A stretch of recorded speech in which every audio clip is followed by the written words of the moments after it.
నా పాప మేము గడుపుతా చెప్పండి.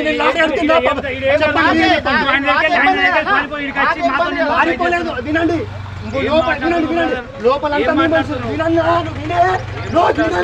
లోపలంతా ఈయన మనుషులు. మేము లోపలికి పోతే మాకు దాడి చేయడానికి చూస్తున్నాడు. పారిపోయినామా? ఇగో అంత మనుషులు వేసుకొని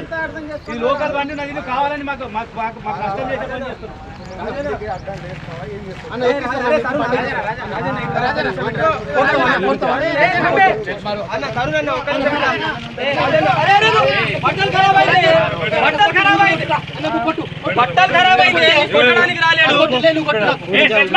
బట్టలు కాదు లేవు కదా నువ్వు మాట్లాడదాం.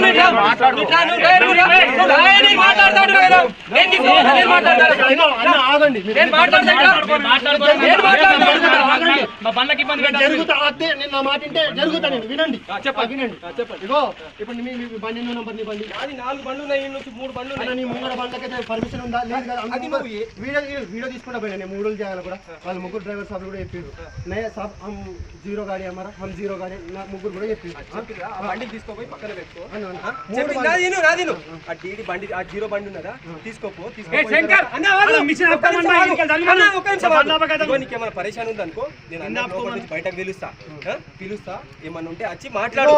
ఇగో నువ్వు కాదు, నేను పిలుస్తాను మాట్లాడు. నీది ఎంత ఉంది, నీది ఏం లెక్క ఉంది, నువ్వు బండ్లకు పంపి నీది ఏమున్నదో నేను మాట్లాడిపిస్తా అంటున్నా. అన్న నేను అదే చెప్తున్నా కదా అన్న, దాన్ని నేను ఆగుని మాట్లాడేదా కాగురి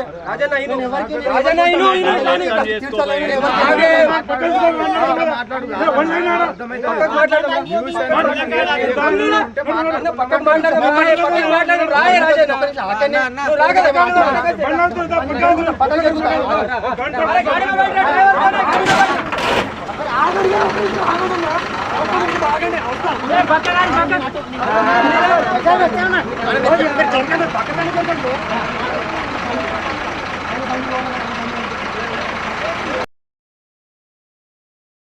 నమస్కారం చేస్తున్నా.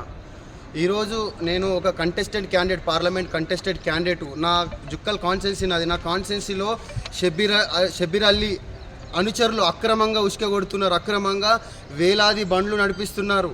నేను అక్కడ ఊరు వాళ్ళు, ఖద్గా ఊరు వాళ్ళు నన్ను పిలిస్తే సందర్శించడానికి వెళ్ళిన. నేను ఒక లోక్సభ కంటెస్టెడ్ క్యాండిడేట్ ఉన్నా, పిలిస్తే సందర్శించడానికి వెళ్తే అక్కడ షబ్బీర్ అలీ మనుషులు మమ్మల్ని లోపలి తీసుకెళ్ళి మా కెమెరామ్యాన్ని నా పైన చేజ్ చేసుకున్నారు. కెమెరామ్యాన్ పైన కూడా చేజ్ చేసుకున్నారు. ఎందుకు చేజ్ చేసుకున్నారంటే అక్కడ దొంగ బండ్లే నడుస్తున్నాయి. ఒక్కడు కూడా వేబిల్ లేకుండా ప్రతి ఒక్క బండి జీరో బండి నడుస్తుంది. నేను జస్ట్ అడగడమే జరిగింది, అడిగితేనే చేజ్ చేసుకున్నారు. నేను ప్రజలకు ఒకటే విజ్ఞప్తి చేస్తున్నా, ప్రజలారా ఆ దొంగ ఇసుక కొట్టడం వల్ల మన ప్రాంతమే మొత్తం దిగజారిపోతుంది. అక్కడ పంట పొలాలు ఉన్నాయి, ఎక్కువ వరి ధాన్యం పండిస్తారు. అక్కడ వీళ్ళు 5 ఫీట్లు 10 ఫీట్లు పర్మిషన్ ఇస్తే 30 ఫీట్ల వరకు కొడుతున్నారు. కింద భూజల గర్భాలన్నీ ఎండిపోతున్నాయి.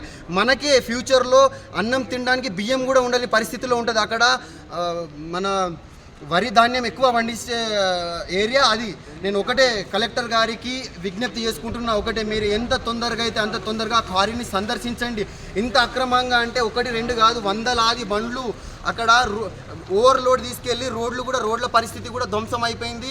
అక్కడ మళ్ళీ పొల్యూషను, మొత్తం కాలుష్యం, అంటే మొత్తం ఆ ప్రాంతానికే ఈ లారీల వల్ల, ఈ ఉష్క అక్రమార్కుల వల్ల ఇబ్బంది కలుగుతుంది. అది చాలా ఎప్పటికైనా మా భూములకు, మా పంటకు నాశనం చేసే పద్ధతిలో వీళ్ళు అక్కడ లొందలు కొడుతున్నారు. నేను జిల్లా కలెక్టర్ గారికి ఒకటే విజ్ఞప్తి చేస్తున్నా, దండం పెట్టి చెప్తున్నా. నేను ఆల్రెడీ జిల్లా ఎస్పీ గారికి కూడా కంప్లైంట్ చేసిన. ఇక్కడ ఇప్పుడు జిల్లా కలెక్టర్ గారికి కూడా కంప్లైంట్ చేయడానికి వచ్చిన కలెక్టర్ గారు మీరు స్పందించి ఆ క్వారీ పైన మీ ఉక్కుపాదం మోపుతారని మేము కోరుకుంటున్నాము. 100% మీరు ఈరోజు ఆ క్వారీని బంద్ చేయిస్తే కలెక్టర్ గారి పైన నమ్మకం కలుగుతుంది జిల్లా ప్రజలకు.